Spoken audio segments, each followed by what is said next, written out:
97% of men over 50 miss the moment a woman starts flirting with them. Not because they're clueless, not because they've lost their edge, but because the rules have changed. She's not going to lean in and twirl her hair like she did at 22. She's not going to bite her lip, laugh too loudly, or ask you out for drinks with a bold sparkle in her eye. No, after 50, flirting becomes something else entirely. It becomes softer, subtler, smarter, and if you're not paying attention, you'll miss it. She might ask you a question, a small one, gentle, casual, wrapped in everyday words that don't sound romantic at all. But it's not just a question. It's a door, a quiet invitation to step closer. And if you don't walk through it, the door closes, just as softly as it opened. You walk away thinking, that was a nice chat. She walks away thinking, guess he's not interested. You didn't say the wrong thing.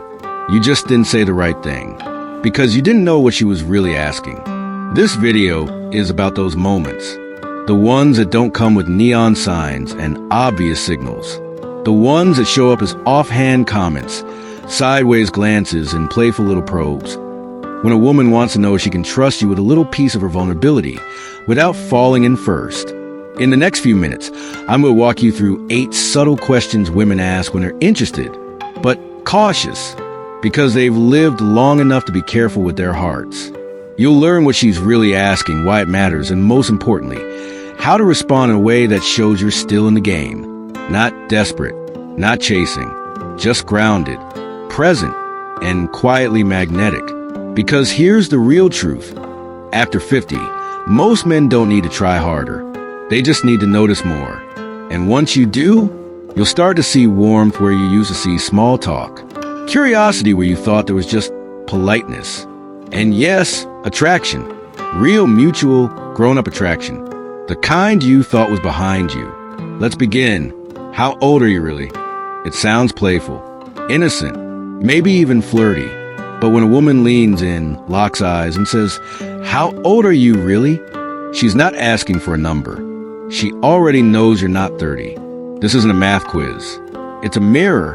What she's really asking is, do you wear your age like a burden or like a badge? She wants to know if you're at peace with your years, or if you're still trying to hide from them. She wants to feel your confidence, not your calculations.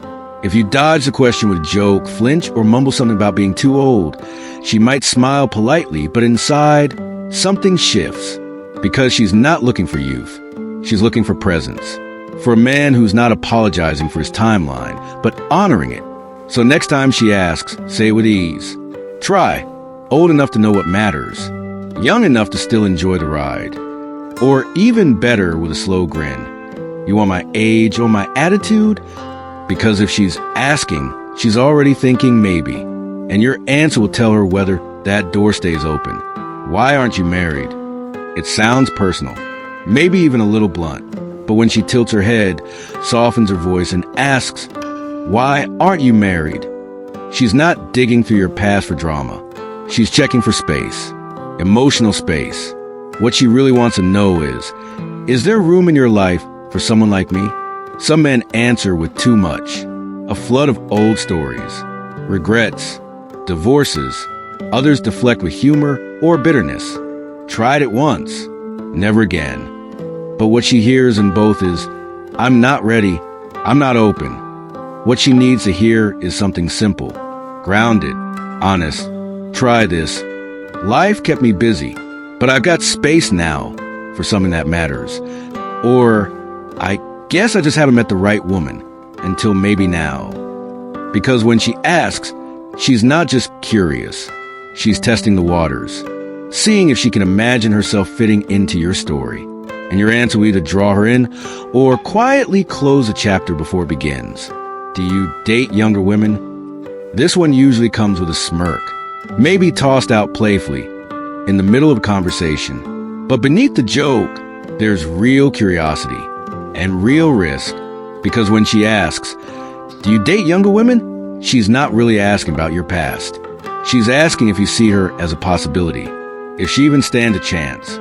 Some men puff up, brag about their dating history. Others shut it down. Too old for that, they say. But both responses miss the real question. Do I make you feel something right now? The better answer is calm, kind, clear, try. I don't date by age. I date by connection. Or, I care more about energy than birth dates. Take Marcus, 59, met a woman in a bookstore. They laughed, shared stories, had coffee. Then she asked, half smiling, "Do you usually date younger women?" He replied, "I like good energy. Doesn't matter the age, just that we click."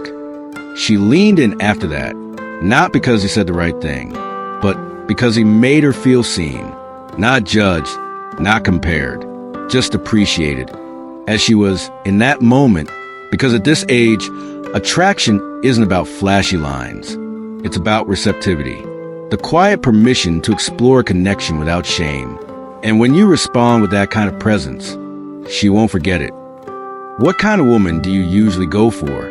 It sounds like small talk, a light question tossed across a table or slipped between laughs. But when a woman asks, "What kind of woman do you usually go for?" she's not just being curious. She's measuring, quietly wondering, do I fit what he's looking for? It's not about a checklist. She wants to know if she could be that woman, not someday, but right now. Too many men answer this question like they're ordering dinner. Oh, someone athletic, adventurous, tall, loves golf, has a good sense of humor. But she's not asking you to list traits. She's listening to feel something. She wants to know if you're stuck chasing a fantasy or open to real connection. She's watching your face, your tone, your eyes. She wants to hear an answer she can imagine herself in. A better answer? Speak to the things that live inside a person, not just on them. Try saying, "I like women who are thoughtful, curious, the kind of woman who can laugh on a hard day," or someone who notices little things, someone who makes the room feel better just by being in it. Because if she's asking you this question, chances are she's already hoping she fits your answer, and all she really wants to know is, do I have a chance here? Are you always as charming? Now this one comes wrapped in a smile, maybe a tease, maybe a twinkle in her eye, but make no mistake, it's not just a compliment. When a woman says, "Are you always as charming?" she's testing the spark. She's offering a tiny opening, not to flirt, but to feel something real. Most men deflect. They joke, "Only on Thursdays. Guess I'm having a good day." And with that, the moment evaporates. What she's really wondering is, can you hold the moment? Can you stand in the warmth without squirming? Can you stay present without turning it into a joke? This is her way of saying, "I feel something here, what about you?" And your job isn't to impress. It's to receive the moment, calmly, gently. Try this. Only when I'm around someone who brings it out of me. Or, I save it for when it counts. This feels like one of those times. Let her know you're not just charming. You're aware. You're here. You see her. You're not running away from the energy she's offering. You're meeting it. I remember a man named Alan, 68, soft-spoken, widowed, at a dinner party, chatting over old films and books. She leaned in and said, "Are you always as charming?" Alan didn't flinch, just smiled and replied, "That depends. Are you always as curious?" And in that moment, something between them changed. Sometimes, a single sentence can shift the air. Why don't you have a girlfriend? This one sounds simple, but it's not. When a woman asks, "Why don't you have a girlfriend?" she's not making small talk. She's not being nosy. She's feeling you out gently. What she's really asking is, are you still open? Is there still space in your heart? Or have you locked that part of yourself away? A lot of men, without realizing it, close the door with their answer. "I'm too set in my ways. I like my freedom. Relationships? Too much drama." But what she hears is, "Don't get too close. I've already checked out." And so she steps back. But imagine saying this instead, "I've taken my time, but I'm still open to being surprised." Or, "I guess I've just been waiting for something that feels real again." That changes everything. William, 71, always well-dressed and composed, told me about a woman he met at an art gallery.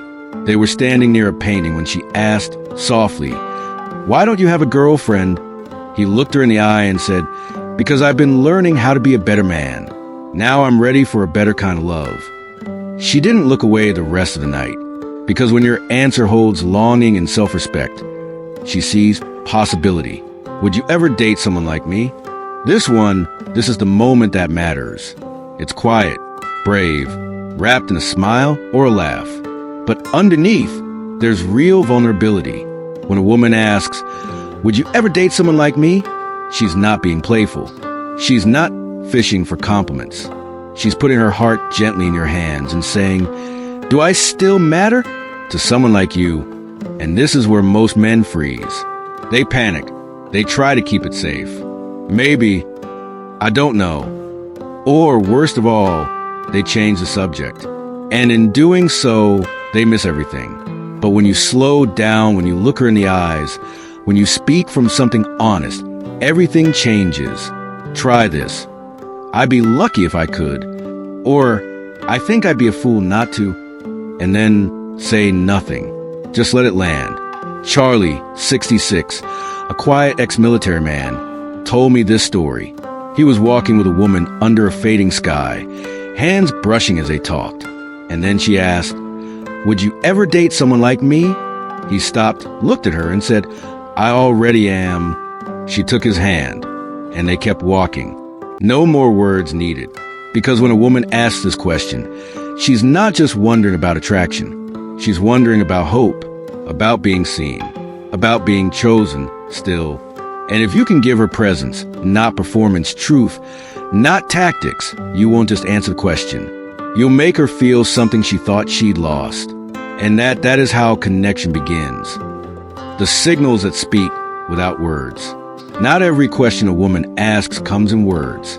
In fact, the clearest signals often arrive in silence.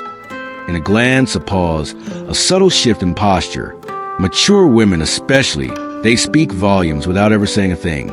And if you're not paying attention, you'll miss the entire conversation. She might tilt her head just slightly as you speak. Hold your gaze for one breath longer than most people do.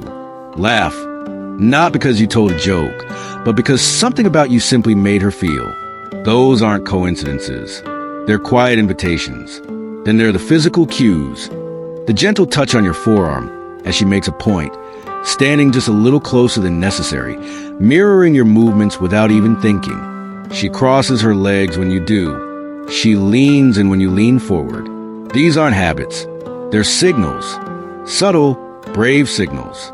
What she's really saying is, "I see, do you see me?" I think about Daniel, 70 years old, widowed, hadn't dated in over a decade. He met a woman through a film club, over a few group outings. She began to sit closer, ask small questions, laugh easily. Once, after a shared joke, she gently touched his hand. He thought nothing of it until she stopped, and in the stillness that followed, he realized what had disappeared. "She was waiting for me to notice," he told me. And I didn't, not until it was too late. That's how nonverbal cues work. They're not tests. They're tiny acts of hope, but they don't stay open forever. The truth is, we're all wired, deeply physiologically, to read these signals. Proximity, eye contact, mirror gestures, they light up the oldest parts of the human brain.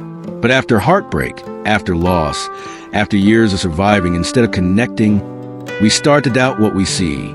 We second guess. We think, she's just being polite. But what if she's not? What if that touch on your hand, that lingering laugh, that half-second longer glance, is her way of saying, "You still have it. I feel something here." At this stage of life, it's not about pickup lines. It's about presence, awareness, noticing the rhythm of her voice, the pace of her breath, the way her body leans closer when the energy shifts. So here's your quiet assignment. Next time you're with a woman, stop trying to find the perfect thing to say. Watch her eyes. Watch her hands. Feel the space between the words. She might be telling you everything you need to know without saying a word. Final thoughts. By now, you've seen how subtle real attraction can be, especially after 50. The signs aren't loud. The questions aren't obvious. They're tucked inside laughter, wrapped in curiosity, delivered like small gifts meant only for a man who's still awake to receive them. And when those moments come, when she leans in, when her voice softens, when she asks something like, "Would you ever date someone like me?" what she'll remember isn't your words. It's your energy, your presence, whether you tried to impress her or simply showed up as yourself. Because real presence doesn't need a script. The men women remember, they aren't the ones with smooth answers. They're the ones who made her feel safe to be real, who looked at her, not through her, who could hold a little silence without reaching for a joke. A man whose calm made room for her warmth. So here's what I want you to remember. At this age, you don't have to chase. You don't have to perform. You've already lived enough life to know what matters. Now it's about recognizing when someone else sees that in you and being ready to meet them halfway. Let your posture say, "I'm here." Let your voice be steady. Let your smile say, "I'm not playing games." And if something does come of it, it's because you both showed up honestly, not perfectly, but fully. Because when a woman senses that groundedness in you, everything changes. She softens. She relaxes. She stops performing too. And now you're not just talking. You're building something real. So take a quiet look back. Think about the last few conversations you've had with women. Were there moments you missed? Questions you brushed off? Silence that maybe meant more than you realized? If so, you're not alone. We all miss them sometimes. But next time, you'll see it. And more importantly, you'll feel it. And when you do, don't overthink it. Don't hide behind humor. Just stay open. Stay kind. Stay steady. You don't have to become someone new. You just have to be the man you already are. The man who listens. The man who leads with warmth. The man who, when asked, "Would you date someone like me?" has the courage to smile and say, "I'd be lucky if I could." And if this video spoke to you, really spoke to you, then take a moment to subscribe, and tap the bell. It helps us keep bringing real conversations to men like you. Men who still have chapters left to write and love left to feel.